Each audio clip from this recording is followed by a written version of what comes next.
महाकाल और युग प्रत्यावर्तन प्रक्रिया। सभी को प्रणाम। महाकाल और युग प्रत्यावर्तन प्रक्रिया डे 10। कल हम पढ़ रहे थे कि गुरुदेव समझा रहे थे कि कौन सी ऐसी परिस्थितियां होती हैं जब भगवान को पुनर्निर्माण के लिए रुद्र अवतार लेना पड़ता है। तो एकदम सिंपल से भोले बाबा के नाम से हम देखते हैं, साधारण वो अपने रुद्र अवतार में आते हैं। और गुरुदेव पुराणों का एग्जाम्पल दे रहे थे कि एक महाकाली को अब उस प्रसव पीड़ा के लिए मतलब तैयार होना ही पड़ेगा। अब महाकाली स्वरूप आएगा ही आएगा। क्यों? क्योंकि हमारे चिंतन बहुत विकृत हो गए हैं और मैक्सिमम मानव जाति का चिंतन विकृत हो गया है। आज एक नया टॉपिक ले रहे हैं, त्रिपुरारी महाकाल द्वारा 3 महादैत्यों का उन्मूलन। देखो, महाकाल को त्रिपुरारी कहा गया है और बता रहे हैं गुरुदेव इस हेडिंग से कि उनके द्वारा 3 महादैत्यों को समाप्त किया गया, उनका उन्मूलन किया गया। तो क्या गुरुदेव लिख रहे हैं इसमें? एक स्टोरी के माध्यम से गुरुदेव इसे समझा रहे हैं। महाकाल शंकर का एक नाम त्रिपुरारी भी है। प्राचीन काल में 3 दुर्दांत दैत्य जन्मे, तीनों सगे भाई थे। नाम तो उनके अलग अलग थे, पर उनने माया नगरी जैसे जादू भरे 3 नगर बसाए। इन तीनों पुरों में ही उनने सारी दुनिया को समेटकर बसा लिया। माया नगरी का हर निवासी उन दैत्यों के प्रभाव में था। वो जैसा कहते थे वैसा ही सोचने लगता, उन्हीं के निर्देशों पर कार्य करता। इससे संसार के समस्त निवासी आसुरी माया से भ्रमित हो गए, धर्म का लोप हो गया और अधर्म की विजय दुदुम्बी बजने लगी। असुरता का वैभव चमका, तीनों पुरारी पुरिया बड़ी समृद्धशाली दिखने लगी, पर भीतर ही भीतर सब कुछ खोखला होता गया। उन नगरों के निवासी नाना प्रकार की आदि व्याधियों से, शोक संतापों से ग्रसित होकर नारकीय जीवन व्यतीत करने लगे। हर तरफ हाहाकार मच गया। देखिए, एक विजुअलाइजेशन स्टोरी के माध्यम से गुरुदेव दे रहे हैं कि एक ऐसी परिस्थितियां आई जब 3 दैत्य, जो तीनों सगे भाई थे, तीनों ने एक नगर बसाया और उसमें पूरी दुनिया के सारे लोग थे और सब उनके वश में थे। उन्हें पता था या नहीं पता था, लेकिन वो उनके अकॉर्डिंग सोचते थे। तो बाहर से तो बहुत चक्काचौंध दिख रहा था, बाहर से तो सब कुछ बहुत अच्छा लग रहा था, लेकिन अंदर अंदर से सब कुछ खोखला था, क्योंकि उसका जो रूट था, जो मूल था, वो अधर्म था। जो मूल था वो दैत्य था। उनकी जो सोच थी वो अच्छी नहीं थी। तो आगे गुरुदेव ने इस स्टोरी में बताया कि अब जो धर्म था, अब इमेजिन कर लीजिए कि धर्म प्रजापति, उन्होंने जो है गुहार करी ब्रह्मा जी से कि प्रजापति मतलब ब्रह्मा। तो धर्म ने ब्रह्मा से कहा कि आपकी बनाई हुई सृष्टि है, सब कुछ आपने बनाया है, ये सब क्या घटित हो रहा है, इसका कुछ उन्मूलन कीजिए, ये तो बहुत भयानक परिस्थितियां हैं। अब प्रजापति को क्योंकि पता है, हमने शुरू में भी समझा कि जो संहार के देवता हैं, जो पुनर्निर्माण के देवता हैं, वो शंकर जी हैं। तो वो महाकाल के पास गए और उनको बताया कि भाई अब आप ही परिवर्तन कर सकते हैं, आप परिवर्तन के अधिशासी देवता हैं और धर्म की तो हानि हो रही है बुरी तरह, और सारे लोग उस राक्षस के मोह में इतना ग्रसित हो गए कि उनको कुछ समझ में ही नहीं आ रहा। जैसा वो बोलते हैं वैसा करते जाते हैं और उससे पतन की ओर जा रहे हैं। ये समझ भी रहे हैं कि पतन हो रहा है, लेकिन फिर भी वो सुन नहीं रहे। तो महाकाल ने पूरी स्थिति को देखा, सोचा, समझा और उन्होंने आगे समझा। अच्छा, इसमें एक वरदान भी है। आगे गुरुदेव जब आप बुक में पढ़ेंगे तो लिखा है कि वो, क्योंकि वो तीनों असुर थे, तीनों भाई थे, तो उन्होंने तपस्या करके वरदान प्राप्त किया था कि उन तीनों की मृत्यु एक ही साथ, एक ही शस्त्र से हो सकती है, तभी उन्हें मारा जा सकता है। उनकी सोच ये थी कि अकेले तो उनसे कोई पंगा लेने आएगा नहीं, और अगर कोई अकेले आ गया तो वो निमट लेंगे, और तीनों को एक साथ कौन लड़कारेगा, और उसमें भी एक ही शस्त्र से तीनों का भेदन हो।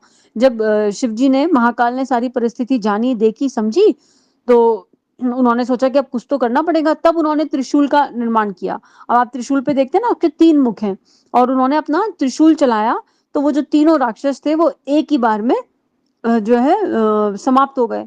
अब तो उसके बाद फिर जब वो समाप्त हो गए तो उन्होंने जो माया का पर्दा डाला था, वो माया का पर्दा खुला और लोगों को समझ में आया कि, लोगों का विवेक जागृत हुआ और उनको समझ में आया कि हम कर क्या रहे थे, अब तक हम जी किस प्रकार रहे थे, हम किस किस लोक में फंस गए थे, हम किस मोह में उलझे हुए थे। अब यहाँ धर्म की जीत हुई, अधर्म हार गया और सारे लोगों का जो मोह था वो टूट गया। अब उन्होंने अपनी बुद्धि का, विवेक का प्रयोग, बुद्धि भी नहीं विवेक, बुद्धि तो हम सबके पास ही है, इसीलिए गायत्री मंत्र में सद्बुद्धि की प्रार्थना है। बुद्धि से तो इंसान आतंकवादी भी बन जाता है, इसीलिए सद्बुद्धि की बात गायत्री मंत्र करता है और सबके लिए सद्बुद्धि की बात करता है। तो अब उनको स्वतंत्र सोचने विचारने की शक्ति मिली, तो उन्होंने फिल्टर अपने डेवलप किए वहां के देशवासियों के अंदर। तीनों जो बाहर से चकाचौंध दिखने वाले थे, उन्होंने अपने फ़िल्टर डेवलप किए उनकी, और उन्हें समझ में आया कि अब क्या करने योग्य है और क्या नहीं करने योग्य है, इस पे विचार किया। अभी तक तो उसके माया नगरी के प्रभाव में थे, जैसे-जैसे बोला जा रहा था वैसे-वैसे करा जा रहा था। तो गुरुदेव ये स्टोरी के माध्यम से बता रहे हैं कि हम लोग भी ना कहीं न कहीं किसी एक असुर के प्रभाव में हैं, और वो असुर हमारे भीतर ही कहीं बैठा है। और वो असुर कौन है, अब गुरुदेव आगे समझाएँगे कि वो असुर कौन है। और क्योंकि हम उस असुर के प्रभाव में हैं, तो हम चाह के भी उससे बाहर नहीं आ पा रहे हैं। हमें सब पता होता है। ये ज्ञान क्या हमने सुना नहीं कभी? ये सब चीज़ें जो अगर इस किताब को सुन रहे हैं, वो कहीं न कहीं इस लाइन में है, तो क्या हमने ये सब चीज़ें कभी सुनी ही नहीं या पढ़ी नहीं? सवाल ये उठता है कि करें कैसे? हम हार जाते हैं। किसके आगे? अपने मन के आगे हार जाते हैं, अपनी इंद्रियों के आगे हार जाते हैं, अपनी मनःस्थिति के आगे हार जाते हैं। इतना ज़्यादा हम घिर गए हैं इस दुविधा में, इस सब में जो बाहर चारों तरफ, क्योंकि वही हाहाकार है, तो कंट्रोल ही नहीं होता चीज़ों पे, और पता होते हुए भी कि क्या अनुचित है, क्या उचित है, हम अनुचित कर बैठते हैं। आगे गुरुदेव लिख रहे हैं कि त्रिपुरों की ये तीनों पुरियाँ कौन हैं? उनको समझा रहे हैं गुरुदेव। पहली है लोभ, दूसरी है मोह, और तीसरा है अहम। देखिए, बहुत ही डीप थॉट से ये, मतलब गुरुदेव की तो क्या लिखें, ये इनको आप अगर एज़ अ ऑथर भी लें, तो एक-एक शब्द इतना गहन होता है, इतना गहन होता है। अब देखिए, लोभ को गुरुदेव एक-एक करके सबको समझा रहे हैं। ये तीनों ही आपस में जुड़े हुए हैं। जहाँ लोभ होगा, वहाँ मोह होगा, और अहंकार में तो हम सब हर समय हैं। हर समय मैं और मेरा की रट। करने वाला वो ऊपर वाला है, हम सोचते हैं सब कुछ हम ही कर रहे हैं। बस मेरे ही हाथ में सब कुछ है। तो आगे इसको पढ़ते हैं, गुरुदेव क्या लिख रहे हैं। धन को लक्ष्य बनाकर सोचने, करने और जीवित रहने वाला व्यक्ति नीति अनीति का विचार किए बिना जीवन के महान उद्देश्यों को भुलाकर केवल मात्र आपाधापी में आवश्यक अनावश्यक उपार्जन संग्रह में लगता रहता है। यह जानते हुए भी कि शरीर निर्वाह के लिए जितना आवश्यक है, उसके अतिरिक्त यह बचा हुआ उसके अतिरिक्त यह बचा हुआ सारा संग्रह तथा कथित बेटे पोतों या संबंधी कुटुंबियों द्वारा लूट लिया जाता है। मनुष्य समझता नहीं, बदलता नहीं। लोभ की माया मरीचिका उसके विवेक का अपहरण कर लेती है, और जाल में फंसे हुए पक्षी की तरह उसी दिशा में घिसटता चला जाता है। ये गुरुदेव बता रहे हैं कि जब आप पैसे को लक्ष्य बना लो ना, तो फिर उसकी कोई था नहीं है। एक चीज़ मिल जाएगी तो दूसरी चाहिए, दूसरी तो तीसरी, तीसरी तो चौथी। इसलिए जब आप कोई भी अगर आप भौतिक लक्ष्य भी बना रहे हो, तो नीड और ग्रीड का डिफरेंस समझना बहुत इंपॉर्टेंट है। मेरी आवश्यकता क्या है, और मैं लालच में तो नहीं भाग रहा, नीड और ग्रीड का डिफरेंस। ये लाइन हम ही अपने लिए बनाएँगे, कोई सामने वाला आपके आके आपको नहीं बता सकता। किसकी कितनी ज़रूरत है, किसको कितनी भूख है, ये तो हमारा आपका ही पेट जानता है ना कि आपको कितनी भूख है। तो आपकी नीड क्या है, और आप ग्रीड में कब जा रहे हो, ये बाहर से कोई लाइन नहीं बनाएगा। ये लाइन आपको स्वयं बनानी पड़ेगी। अगर ये लाइन हम नहीं बनाएँगे, तो वही लोभ जो है, वो पहली पूरी लोभ है, उसका जो राक्षस है, वो हमें कब घेर लेगा, हमें पता ही नहीं चलेगा। आज ये वाली गाड़ी है, कल वो वाली गाड़ी चाहिए, आज ये मोबाइल है, कल वो चाहिए, आज 4 कमरों का घर है, कल 10 कमरों का चाहिए। सो एंड सो ये रिक्वायरमेंट्स बढ़ती चली जाएँगी। और गुरुदेव लिख रहे हैं कि भई आप अल्टीमेटली तो ये शरीर मिट्टी में मिल जाना है, और कौन उसको भोगेगा? भोगेगा भी नहीं। उसका हमें क्या पता, हमारी आने वाली पीढ़ी जो आपने करा संचय किया, आने वाली पीढ़ी उसका सदुपयोग करेगी भी या नहीं करेगी? क्या उसको बहा देगी आपकी आपने तो एक-एक पल, एक-एक समय की कितनी कीमत है? मेहनत करी, सब कुछ किया, वो बर्बाद कर देगी। हमें क्या पता कि आबाद करेगी कि बर्बाद? लेकिन फिर भी हम उस तृष्णा में, इतनी वो तृष्णा छा गई है, वो परिस्थितियाँ ऐसी हो गई हैं कि हमें समझ ही नहीं आ रहा, और हम इतना ज़्यादा उस जाल में ट्रैप्ड हो गए हैं कि उस ट्रैप पे फँसते चले जा रहे हैं, फँसते चले जा रहे हैं।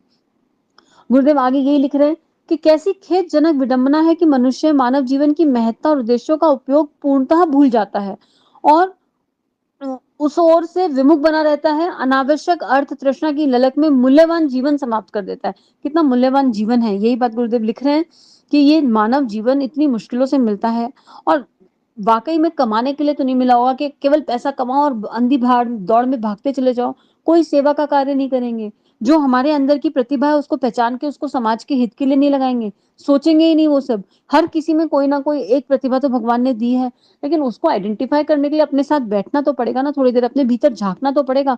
हम लेकिन उस भीड़ में हम इतना ज़्यादा खो गए हैं उस दौड़ में कि दौड़ते जा रहे हैं, हमारे पास समय ही नहीं है। और अगर मान लीजिए पैसा कमाने की भी प्रतिभा है, तो उस पैसे का कमा के कर क्या रहे हैं? उसको देश हित के लिए लगा रहे हैं, अपनी नीड के हिसाब से अपने पास रख के, क्या बाकी को हमने संचय नहीं किया और उसको लगा दिया जहाँ लगाने की आवश्यकता है, जहाँ देश को ज़रूरत है, जहाँ समाज को ज़रूरत है? अपने आप से पूछने वाले प्रश्न हैं ये, और उत्तर भी खुद को ही देना है, किसी दूसरे को उत्तर देने की आवश्यकता भी नहीं है इसमें। गुरुदेव आगे लिख रहे हैं कि जाते समय केवल पाप की गठरी ही सिर पर होती है। यह एक आसुरी सम्मोहन ही है जिसके जाल में विवेकशील समझा जाने वाला मानव प्राणी बुरी तरह जकड़ा हुआ है। जो करना चाहिए थे वह कर नहीं पाता, जो नहीं करना चाहिए उसे करने में लगा रहता है। त्रिपुर असुरों की माया ने जिस प्राचीन काल में मनुष्यों को सम्मोहित कर अपनी नगरी में बसा रखा था, आज भी लगभग वैसी ही स्थिति है। यही गुरुदेव समझा रहे हैं कि जो करना चाहिए पता होते हुए वो कर ही नहीं पाते हैं, क्योंकि इस जंजाल से बाहर नहीं आ पा रहे हैं। और इससे बाहर आने के लिए अपने साथ बैठना पड़ेगा, उपासना करनी पड़ेगी, थोड़ी देर ध्यान साधना करनी पड़ेगी, उपाय करने पड़ेंगे कि हम कहाँ स्टॉप लगाएं, कौन सा पॉइंट है जिसपे हमें रुकना होगा। तो उसका बेस्ट तरीका है कि बैठ के एनालिसिस करें कि मेरी जरूरत क्या है, मेरी नीड क्या है और मेरा लालच कहाँ है। इस चीज को हम अपने लिए एक व्यवस्था के साथ बैठ के आकलन करें इसका।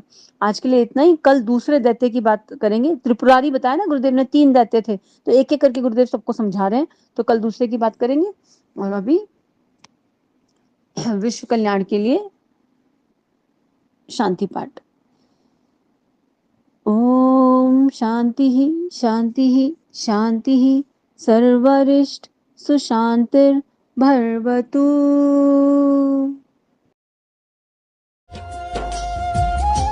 हमारे YouTube चैनल को सब्सक्राइब करें और बेल आइकन को दबाकर ऑल पर क्लिक करें ताकि नोटिफिकेशंस आपको मिलती रहें।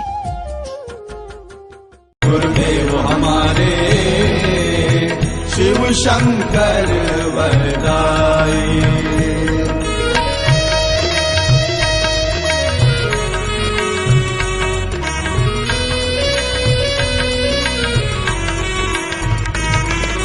भूत भविष्यत